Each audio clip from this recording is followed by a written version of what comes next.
about is overdressing of the hoof wall. I touched briefly on that about the bullnosing. What we want to aim for is maintaining the thickness and the strength of our hoof wall as much as possible.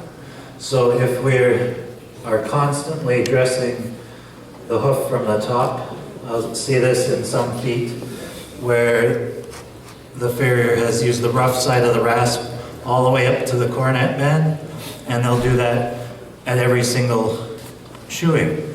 So by the time the hoof has grown down to the shoe, you're left with very marginal hoof wall, and you've reduced the overall strength and integrity of that hoof every single time. So in a hoof like this, I'll sight with my rasp and look, and we're really close to where we want to be. And a lot of times I won't even rasp it. Once you set up your feet for better proportions, they will just grow much straighter, and you don't have to worry about all the dishing and flaring so much. So I don't know if any of you are familiar with the hoof buffer, but it's just a sandpaper on an air drum. And the reason I like it is it's less abrasive than a rasp. So you can still have a beautiful, nice presentation and address your foot that way, but you're not removing as much material each time that you're doing it. And so some horses will like it, some horses don't. This is a wonderful tool for doing glue-on. Because one of the things with glue-on is you want to remove as much dirt and oil and moisture from the hoof so that the bond you get is the glue directly to the hoof itself. And you can target little spots with this nicely too.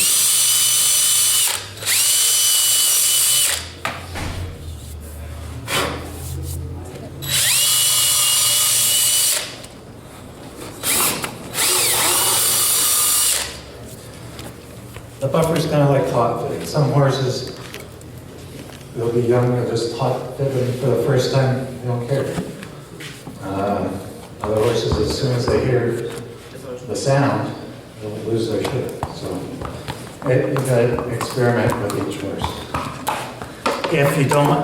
If you can't use the hoof buffer, or you just want to use a rasp and a sanding sponge, that works good for glue-ons too. It's just easier with the hoof buffer. You may have noticed a marker for center rotation, which is about 1/3 of the length of the coronary band and 2/3 of the back if you're marking from external point.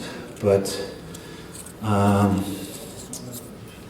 started using hoof mapping because it gives me information about what's going on inside of the hoof, and it's objective rather than subjective, and it doesn't allow myself to influence how I perceive things, because I'm just taking objective reference points and then deciding how that affects the hoof itself. So the technique I use is Mark Caldwell's technique.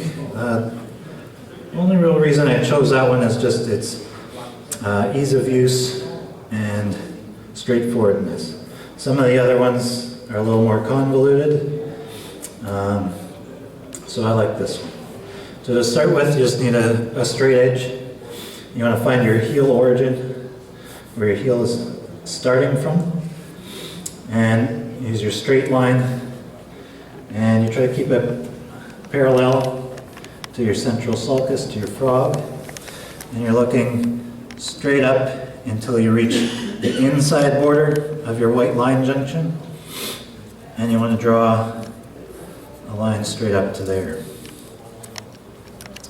It's important to use the inside of the white line because in severely distorted feet, your white line will start to stretch out farther and farther, and it will make the reference point we're making not as accurate.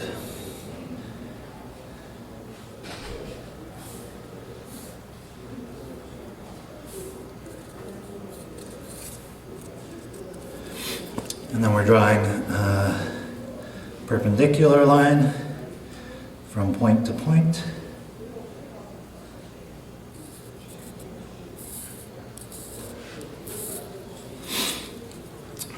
And then we're going to draw a diagonal line back from the toe quarter, toe pillar, to our heel origin, across the frog.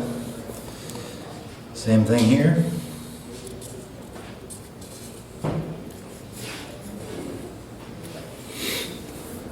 And X marks the spot. This is our approximate center of rotation.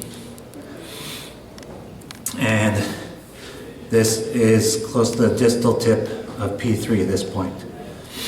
You can kind of see the shadow here of the coffin bone in this sole. So this will be about the approximate tip of P3. Here's our center of rotation. And you can draw a straight line out. That will often correlate to the widest point of your hoof.